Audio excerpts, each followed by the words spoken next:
Think about the women who came before you, your mother, your grandmother, maybe even her mother before her. Now think about the patterns, the way love was given and then taken away, the way silence was used as punishment, the way certain doors were never opened, certain dreams were never spoken out loud, certain prayers were never believed could be answered.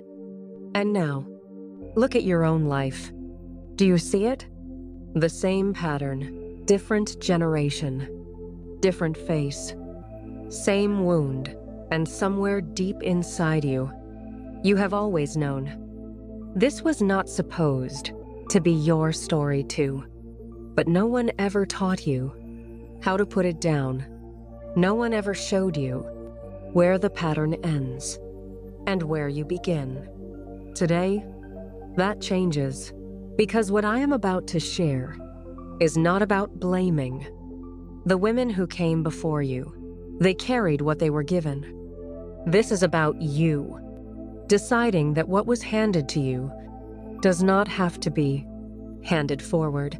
Welcome to Becoming by Faith. If you watched our last video about being set apart from your family, this message is the next step.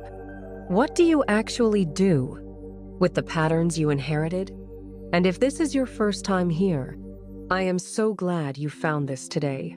Subscribe to this channel. We post every Friday. Let's begin. Before you can break something, you have to see it clearly.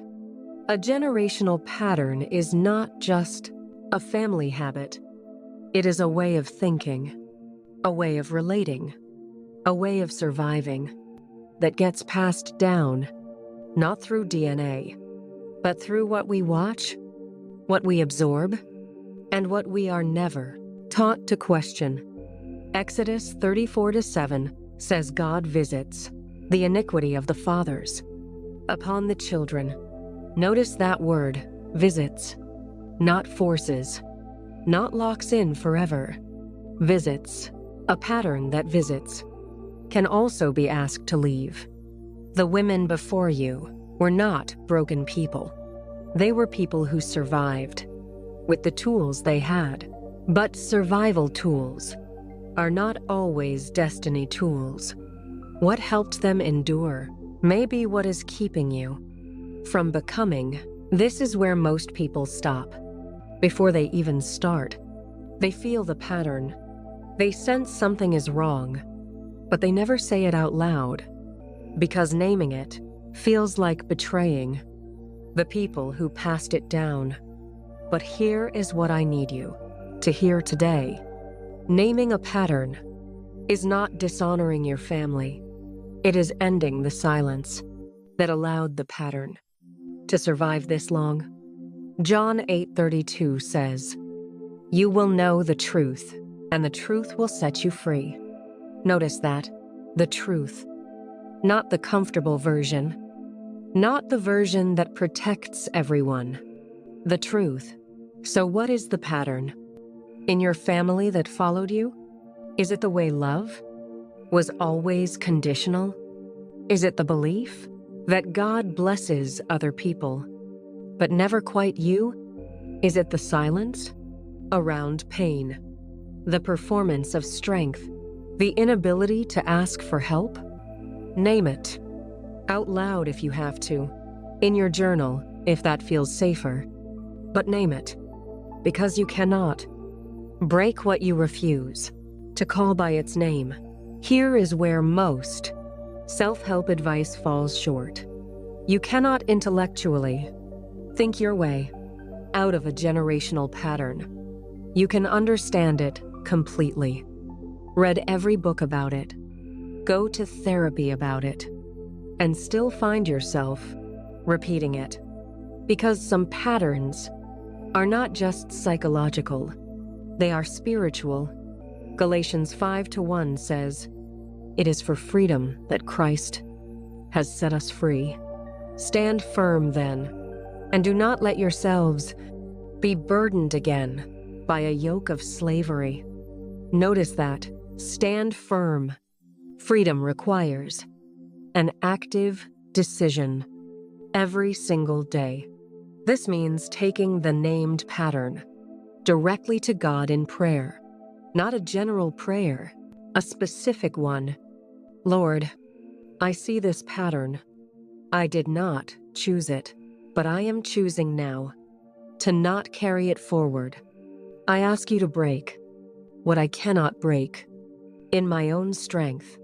That prayer, said with a willing heart, is where generational patterns begin to lose their power. This is the hardest part, because breaking a generational pattern does not feel like freedom.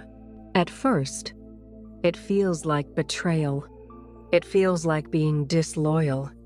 It feels like doing something wrong, even when you know it is right, because the pattern is familiar, and familiar feels safe, even when it is hurting you. Ruth knew this feeling. She had every reason to go back to what was familiar: her homeland, her people, her old patterns of survival. But Ruth 1:16 says, "Where you go, I will go. Where you stay, I will stay." Notice what Ruth chose. She chose the unknown over the familiar. She chose a new pattern over the inherited one. And that one choice changed the course of her entire bloodline.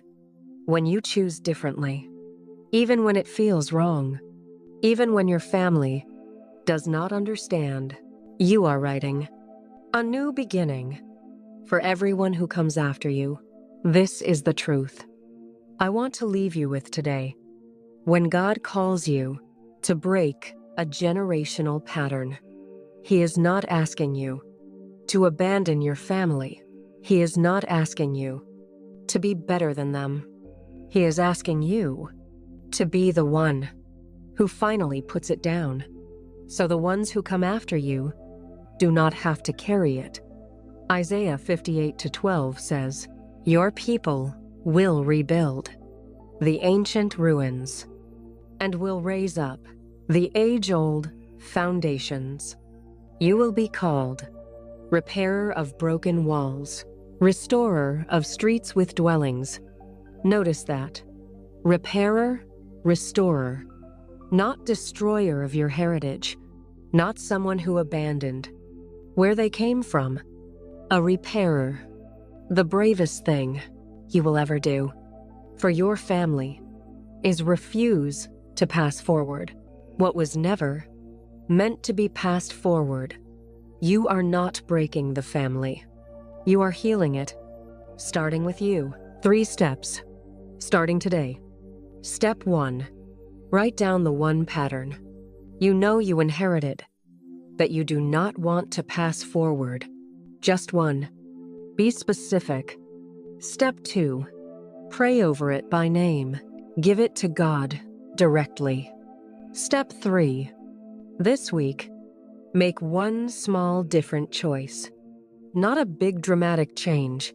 One small different choice in the direction you want to go. That is how patterns break. Not all at once. One choice at a time. Lord, I pray for every woman watching this who feels the weight of something she did not choose, but has been carrying. Help her see it clearly. Help her name it honestly. Help her bring it to you with a willing heart, and remind her that breaking a generational pattern is not an act of rejection. It is an act of love for herself and for every person who comes after her. She is chosen. She is loved, and she is becoming. In Jesus' name, Amen. Type these words in the comments. The pattern ends with me. Subscribe to this channel. New video every Friday. I will see you next Friday. Keep becoming. God is not done with you yet.